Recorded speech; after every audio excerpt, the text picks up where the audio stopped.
What is up, guys? Welcome back to the Technical Fowl podcast. You're here with Jack Anderson, and I'm joined by my two friends, Sanders Oakley, who may be about to have his podcast credentials revoked, and JP Pusilowski, who I guess you're in charge of potentially getting those revoked.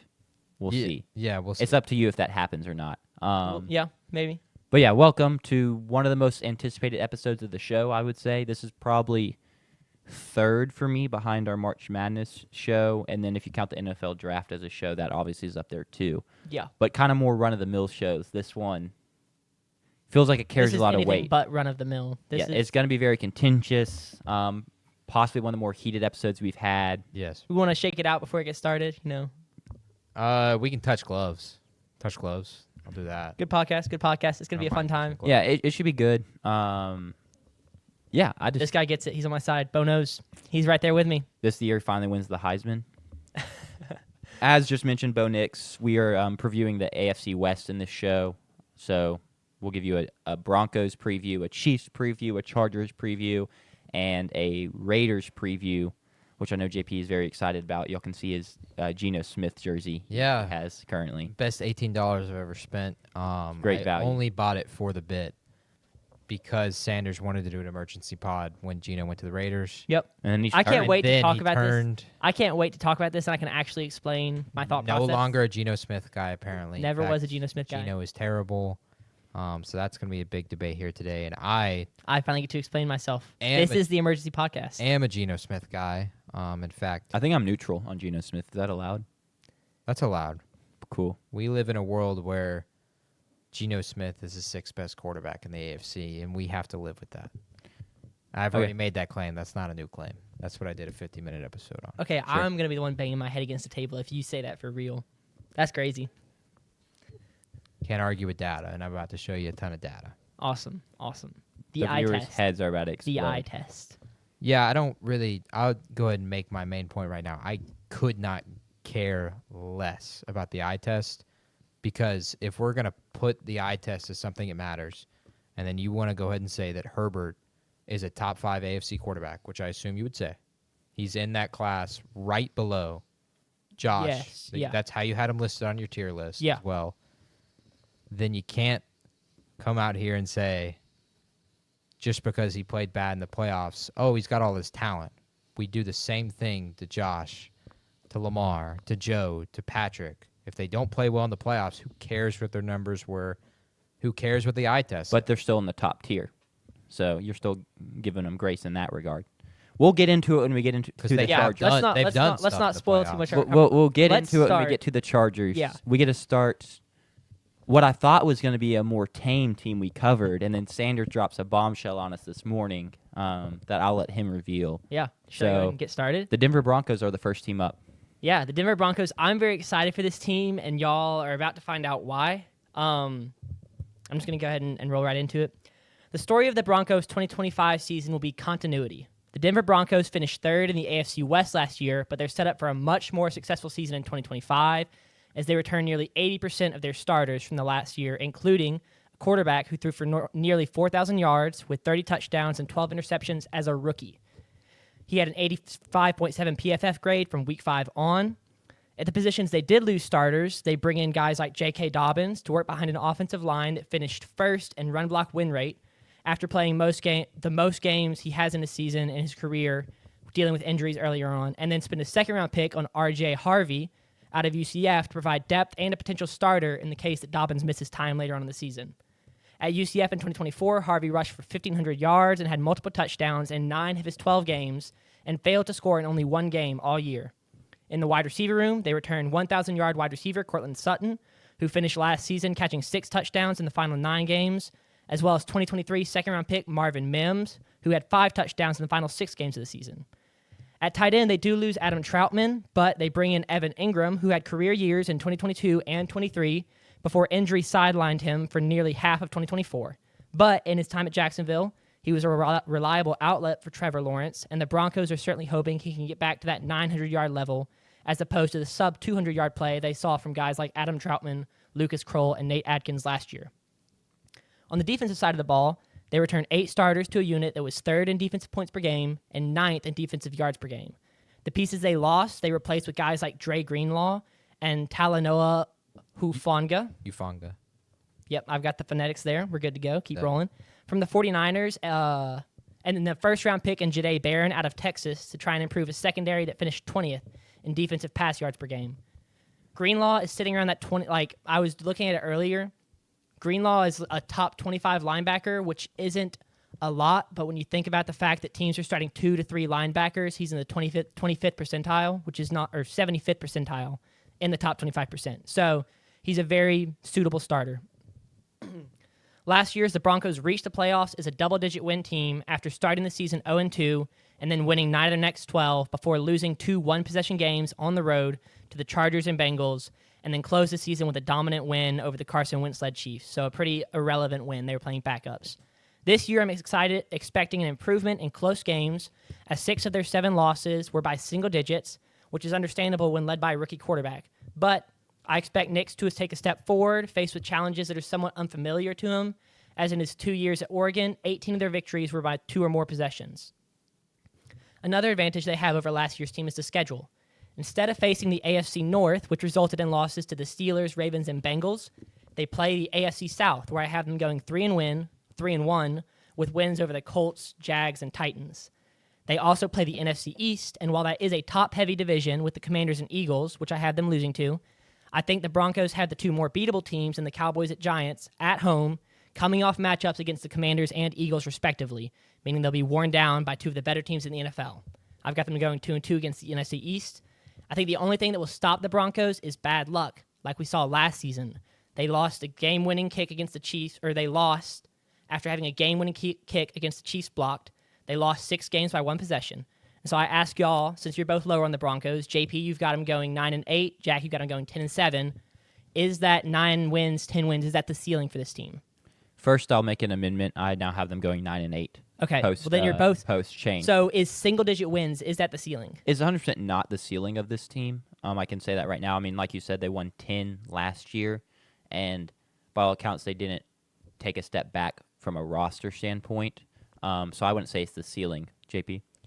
No, it's not the ceiling. In fact, 11 wins is very possible. I think your argument is it's not whether Denver is good enough or not. You're too low on Kansas City, having them at 10 wins, and I would like to now table that argument for Understandable. Kansas City and not Denver itself. I know Denver could easily win 12 games if they wanted to. I don't disagree from a scheduling perspective. I had the same things that you just said in terms of 3-1 in the AFC South and the 2 wins at home in the NFC East.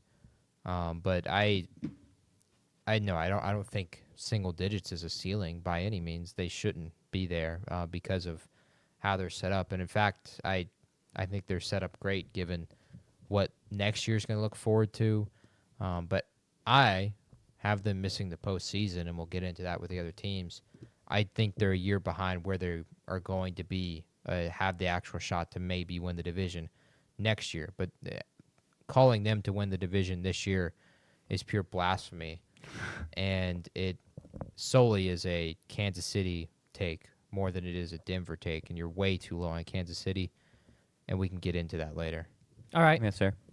What would you say? So if you say that they're not where they need to be, what are they missing? Right They now, return a top 10 defense. I know, I understand that. Yeah. Right now, it's year 2 for Nick, year 3 for Peyton. Year 2, we've now seen with C.J. Stroud's the most recent example. We see a slight decline a little bit as quarterbacks are now on tape. We saw it with Lamar Jackson as well.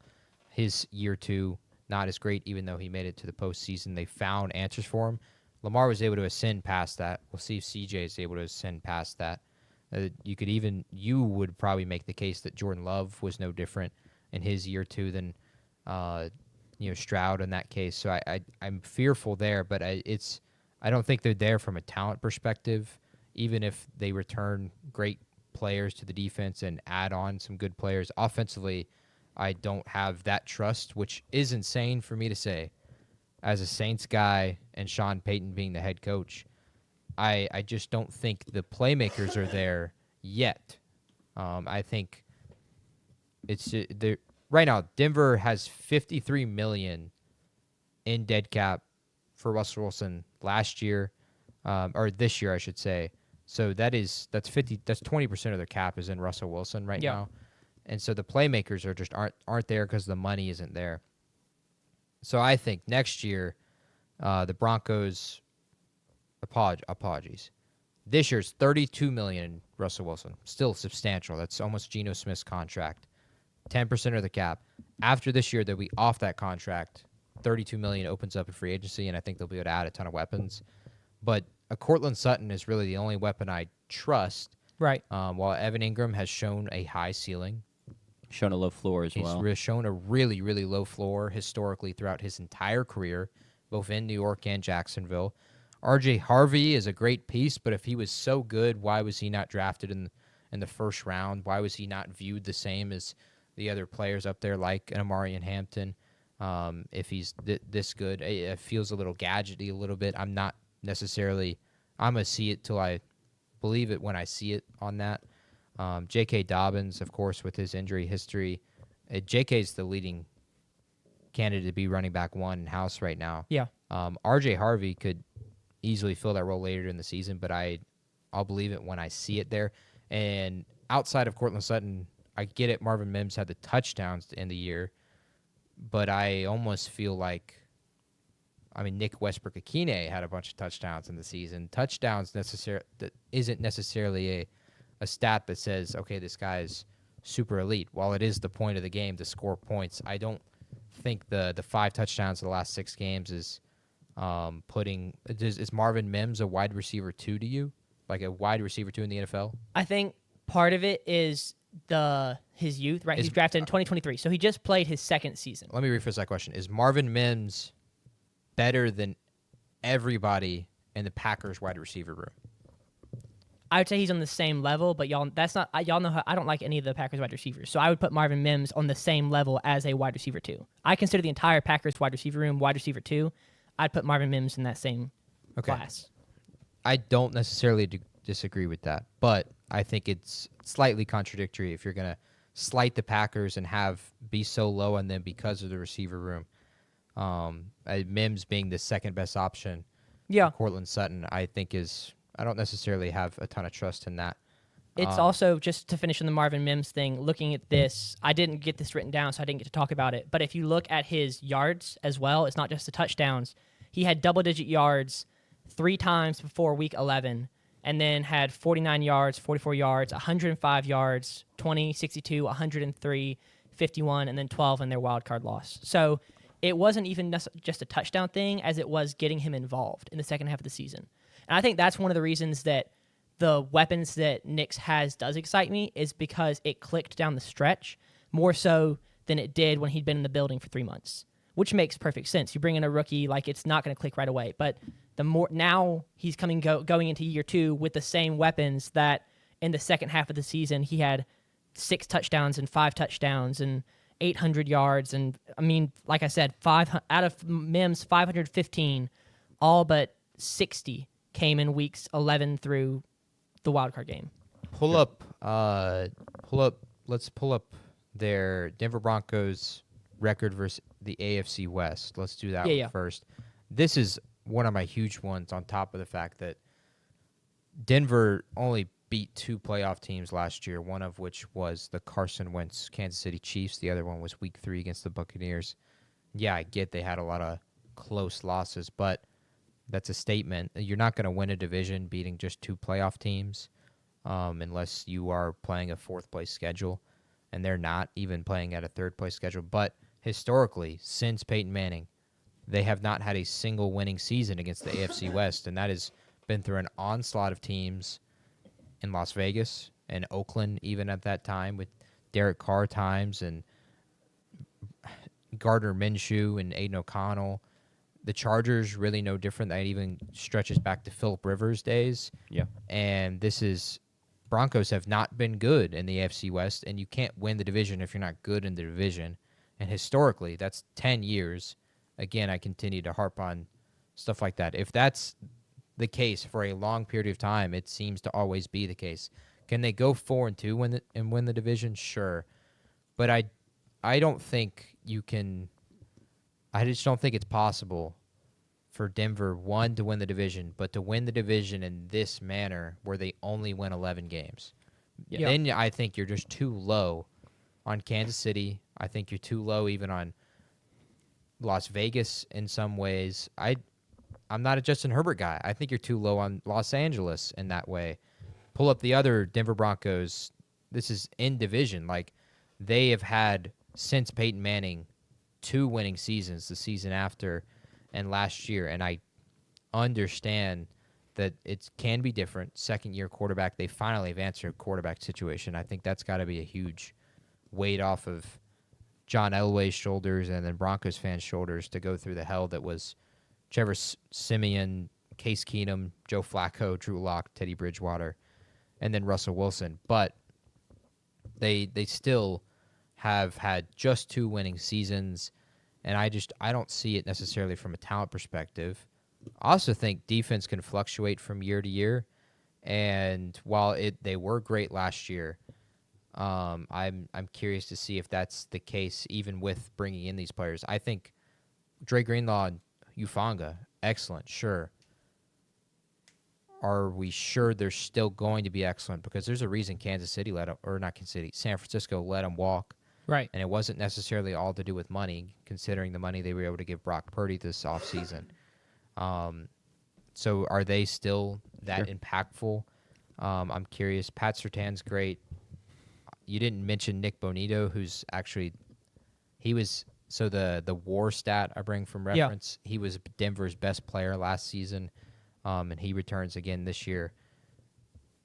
Like I said, I just don't think. I think it's impossible that Denver wins the division unless Mahomes gets hurt, injuries aside. Right. And I definitely don't think it's possible they're winning the division, only winning 11 games. I just don't see that. So I think that it would be fair to say that like your shock and outrage is not at having the Broncos win 11 games. It's at having the Chiefs win. I'm still shocked and outraged. It is Kansas City related. Yeah. But I'm still shocked and outraged you've picked a team that wasn't Kansas City to win the division. Right, but And if I just showed you my Broncos picks, if I just showed you my thoughts on the Broncos, you would be like, all right, like that makes sense. I'm fine I disagree, with that. but like cool. Yeah. All right. I mean, that's basically what I said is like when we were talking about pre-show earlier today, I was like, when I saw your text saying you had the Broncos win the division, because of how highly I view the Chiefs, I expected you to have the Broncos winning like 13, 14 games. And so then I got onto the spreadsheet and I was like, oh, you only have them winning 11 games. That's not that crazy. Yeah. Well, we can talk about the Chiefs in a minute. I do want to go back to the offensive side of the ball and talk about Evan Ingram for a second, because I think also you talking about how he wasn't as productive. I think a lot of that could have been situational with the Giants. He caught the tail. Did he catch the tail end of Manning's career? How long has he been there? He was there for his entire rookie contract, 4 years, and then he went on from there to the Jags, where he had 2 900-yard years and then was injured and had like 400 yards in like 6 games. So it wasn't a great year. I think that he provides another really good second/third option to complement Marvin Mims and in that wide receiver room. So I think that maybe we are more on this same page on the Broncos than I was expecting. And then we'll just have to have a really interesting conversation with the Chiefs. I'm really excited for RJ Harvey. I know you were also talking about how you had him as a potential starter in the second half of the season. Yes. I think he could be very good, just because it's almost an expectation that J.K. Dobbins is going to miss some time. Last year was his first full season, I believe. In a while, but he was excellent. He had 905 yards. No, on he the was ground, fantastic. 9 touchdowns in only 13 games. He almost ran for 1,000 yards. Sure. It's similar to the Puka stat we talked about last week, recovering off an Achilles injury. Him to be at this stage to even do what he did last year was actually remarkable. Which is why I think he's earned that running back 1 spot. But continue on Harvey. No, that's kind of all I wanted to say is, given his production at the college level, and maybe some of the lows, the people who are low on him, it comes from UCF. Are they Big 12 now? They are. I've lost track. Okay. But they're just not quite the same name school, and Big 12 is not the same competition as you're going to see in the Big 10 and the SEC. So if a guy puts up like those kind of stats in the SEC or Big 12, then yes, he's a first-round running back. But it's because in the Big 12, it might be slightly lower competition level. I understand the. I also just Oh, go ahead. The speed is a threat, and speed kills. I just, like I said, I'll see it when I believe it. Also, just like this is just a general rule of thumb, but I feel like it especially applies with running backs. Like, so many running backs will put up good stats in college, and it just doesn't always translate to the NFL. Yeah. I agree. The speed is definitely very real, but just because he ran for 1,400 yards, I watched my boy Isaiah Spiller tear it up at A&M for years, and he can't get NFL carries because he's just really not that good. So, Yeah. like, stats generally don't always translate, and I think especially for running backs, it just doesn't always go one-to-one at all. Yeah. So, like, I don't know. He could be good because I look at his UCF stats, and I kind of immediately just toss those out the window. Like, I mean, it's not a negative. Right. He didn't rush for 500 Where yards. was that A&M running back drafted? I mean, he was lower. I mean, I get that, but I'm just saying I would rather look at his skill and look at his tape than go, oh, he ran for 1,400 yards. Yeah. And I guess that's my thing is like if he so I didn't watch a whole lot of Harvey's games because I work on Saturdays with athletics here, Sure. so I didn't get to watch a whole lot of UCF football. And I wasn't tapped into UCF Yeah. either like that. Fair. Well, maybe we should be this year. Who knows if they're gonna? I anyway, don't think I will be. No one. was they've gonna got watch, Scott Frost back though, so Don't no care. one was going to watch KJ Jefferson quarterback. is he still there? No, but that was last year. Okay. Yeah. Okay. Didn't get to watch any of RJ Harvey's game, but I think the combination of he put up the yardage, and so he's got the stats to back it up, and then he also has the draft pedigree to back it up going in the second round, as Sure. opposed to a guy like you said, your A&M guy. What did you say? Isaiah Spiller. Isaiah Spiller. I don't know where he was drafted, but Chargers. Yeah, No. he means round, though. what round? I think the 4th or 5th. Yeah. So I mean, Harvey was drafted in the second. It's so- Trevor Etienne, or not Trevor, but Travis Etienne was drafted in the first, highly. Mhm. And or upper second. Very he- mixed opinions on him. Very mixed opinions on how he's performed. So it's Yeah. not like it's a surefire lock. It's not at all. And I'm not saying it is, but the potential is definitely there, and I'm excited to see it play out. Who did the Broncos, they took Jahdae Barron first. I really had them mocked all season to take I had them taking Hampton, Yeah. which I really wish that had happened. And I guess Hampton ended up sliding to the Chargers. But yeah, that would have been Mini really slide, maybe. a really awesome. They got someone to fall to them in their own right in Jahdae Barron. True, So very true. I'm excited to see. The secondary was the worst part of that defense last year. Like I said, they were 20th in pass yards per game allowed, and in part that does come from facing Patrick Mahomes. Although they only had to face him once, but they had to face. I don't think that has anything to do with facing Mahomes last season. I mean, the weapons weren't there for Mahomes anyway. Fair. I think it was an incomplete group. Yeah. I mean, you had PS2 obviously, and no one's gonna try and say that he is the reason for a below average passing defense. Right. But Absolutely not. So, final thoughts on the Broncos? I want to give positives. I thought Bo Nix was actually really good last year. Pull up his stats, Yeah. if you don't mind. He's right. He was right there in the pack with almost all the quarterbacks I've shown now in the past week. Stafford, Kyler, at the 3,700 passing yards, 29-12 touchdown interception ratio for a rookie is excellent. And then 430 yards on the ground and 4 touchdowns. So the running game that wasn't necessarily a big part of his Oregon career, but was a huge part in his Auburn career, was there, and it was productive as well. He was third most in scrambles last season behind Jaden Daniels and then Caleb Williams. But Caleb scrambles on every single play ever, so that's not necessarily a bad thing. Bo was actually really productive at that last season, and I'm hopefully excited to see that occur again. And I just thought the way he interacted with Sean Payton, I thought was beautiful all season. Being a Saints fan and seeing a ton of Sean Payton's coaching career, Drew Brees was no different in that. There were disagreements there, and even for a rookie to be able to do that. Now, he was a 39-year-old rookie, but 25 was. It's still a remarkable showing of character, confidence, the things that make a quarterback good, whatever you want to call it, that he was able to step up to Sean, talk back to Sean on a field in front of his team. Like, those are insane things to do even as a rookie, and he thought he handled that really well. Schedule-wise, I'm interested to see how it goes this season. They'll play in primetime 3 times, and then 2 other games, one in London and one on Christmas Day in Kansas City. I do want to, though, before we move on, I'd like to make the wager, whatever it We is. do need All to right, do, yeah. We got to you figure it out. picking the Broncos to win the division. Pull up the odds. Yeah. So the AFC odds for the AFC West. West, Kansas City's favored at -120, which I think there's a lot of value in that. I have bet that, by the way. And because that's as good as it's going to get all season, in my opinion, Yeah. unless Mahomes gets Barring hurt, injury, yeah. which I am going to say in my Chiefs spoiler, but it's not in that Chiefs YouTube video, so it's not necessarily a spoiler unless you're watching it live. Mahomes is on ACL watch. But Broncos are +325, so we need some kind of wager here that is 3-1 to you, to us. Are there any ideas from the table?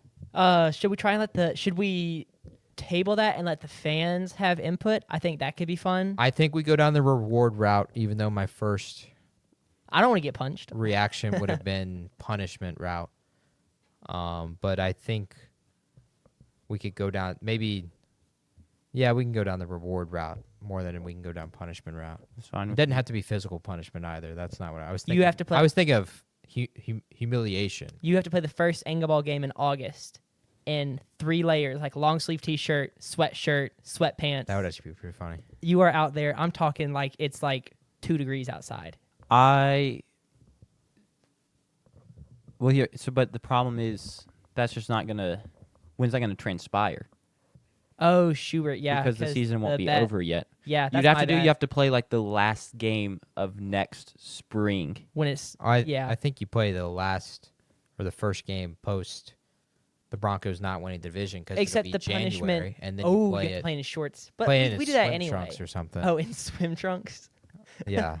All right, we'll I like we can figure it out. We can go punishment or reward, but there's definitely some fun stuff out there. We have a lot of time to figure it out. NFL season hasn't even started. There will be something set for this in terms of if the Broncos make If you the have playoffs. thoughts, leave them in the YouTube comments. Put them on Twitter. Add us Tech Foul Pod. Picking them to win division isn't even good odds either. Those are terrible odds.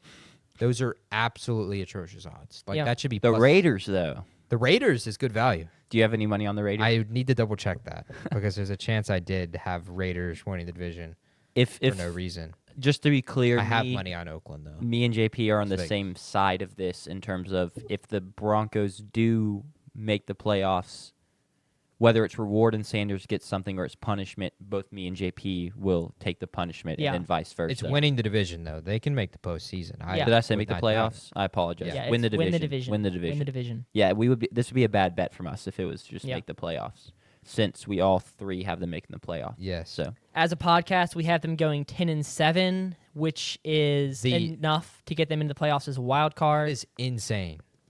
So the Broncos are +325. Whoa. They have the same odds to win the AFC West, Wow. which they have not done since Peyton Manning and they won the Super Bowl, as the Raiders do to make the postseason. oh, okay. Insane. Good value on Raiders making the postseason. Do you which have- I do you have- I have bet on. Okay, awesome. I would have been pretty surprised if you didn't bet on that. I have, You gotta bet I have on two your boy other Gino. bets on the Raiders. Sure. As well. We've got them Which I'll making the reveal later. playoffs as a wild card.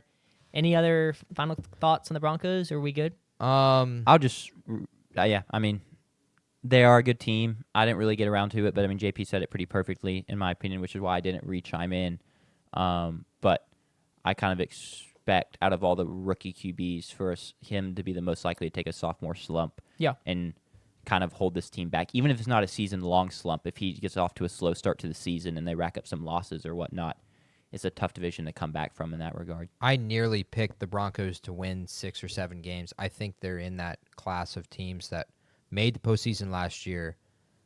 Everyone's really high on them, and then they're just going to not do that this year. I think they are one of those teams in the AFC for me. The other one is the Lions in the other division.